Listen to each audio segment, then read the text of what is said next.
Pastor Ben here, continuing our Galatians study in chapter 2, verses 11 through 16. Leading up to this point, we've seen Paul go to Jerusalem twice to talk with the Jewish leaders in regards to salvation and what that means for the Gentiles, and trying to get an agreement from the gospel message that, again, Paul has made over and over and over clear is coming from God and not from man. And in the next section that we will start reading today and finish in the following week, we see Peter visiting Paul, and an interesting interaction happens between the two of them. So let's begin reading in verse 11. When Peter came to Antioch, I opposed him to his face because he was clearly in the wrong. Before certain men came from James, he used to eat with the Gentiles. But when they arrived, he began to draw back and separate himself from the Gentiles because he was afraid of those who belonged to the circumcision group. The other Jews joined him in his hypocrisy, so that by their hypocrisy even Barnabas was led astray. When I saw that they were not acting in line with the truth of the gospel, I said to Peter in front of them all, "You are a Jew, yet you live like a Gentile and not like a Jew. How is it then that you force Gentiles to follow Jewish customs? We who are Jews by birth and not Gentile sinners know that a man is not justified by observing the law, but by faith in Jesus Christ. So we too have put our faith in Christ Jesus, that we may be justified by faith in Christ and not by observing the law, because by observing the law, no one will be justified." So Paul seems to be pretty fired up here. This interaction is not something to be taken lightly, and we can see that the way Paul is writing about this, again, he's continuing to show just how powerful these Jewish believers' wrong thinking was influencing these higher ups, Peter, and later on we see even Barnabas was led astray. And so, again, no bones about it. Paul says, I oppose Peter because he was clearly in the wrong.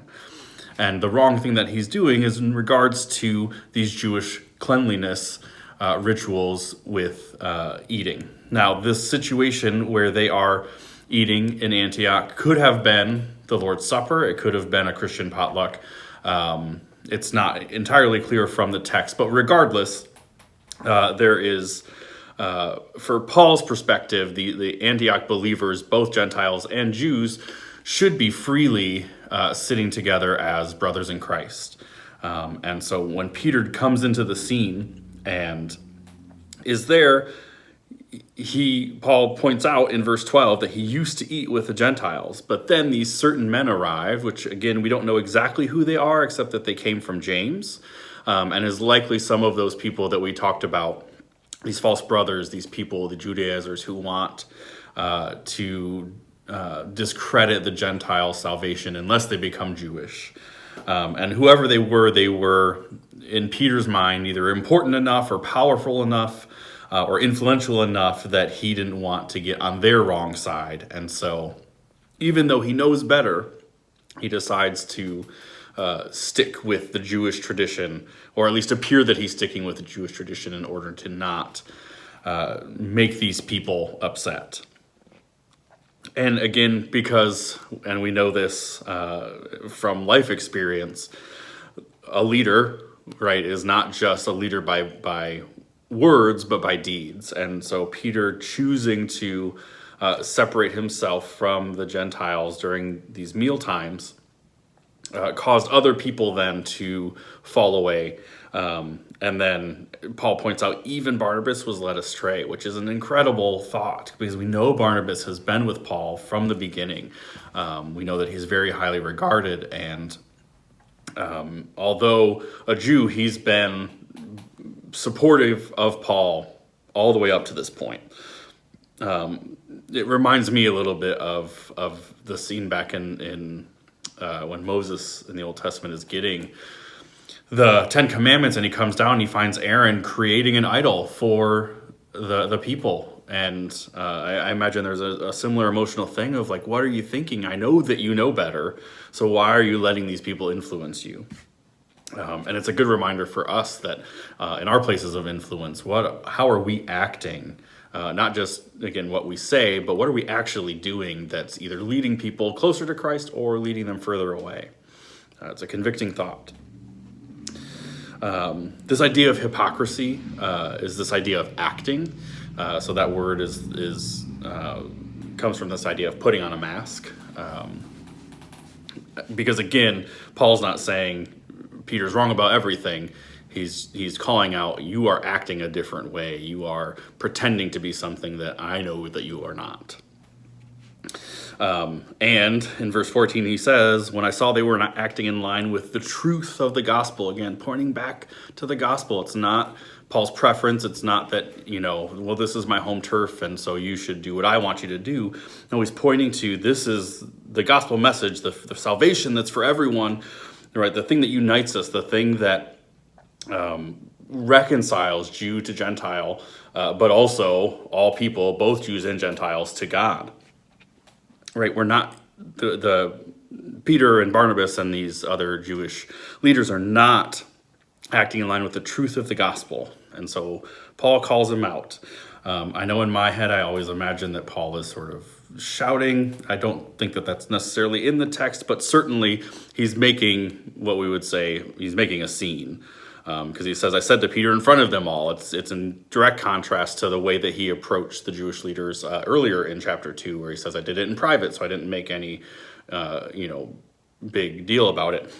Now it's totally the opposite. This is a public shaming of Peter and the actions that he's taken.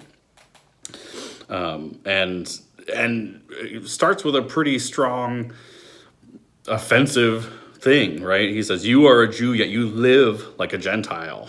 That's entirely what this debate has been about up to this point is this idea of living one way or the other, and if you're not living the Jewish way, then it's wrong. And so for Paul to sort of reverse that and say, well, you're acting like a Gentile is pretty powerful. And so as we go on into his argument, Paul says, reminds him that we know whether we're Jews by birth or Gentile sinners, a man is not justified by observing the law, right? But a man is justified by faith in Jesus Christ. And so reminding, again, back to the basic gospel message that it's not about your upbringing. It's not about following all the rules or hitting all the punch cards. It's only through the power of Christ, only through the salvation provided through Jesus' perfect life, his sacrifice and his resurrection that saves us. And so there's no things that we can add to make salvation more salvation or true salvation, right? Because we couldn't do anything to make salvation in the beginning to begin with. And again, Paul puts a good period at the end of that in verse 16, saying, by observing the law, no one will be justified. So,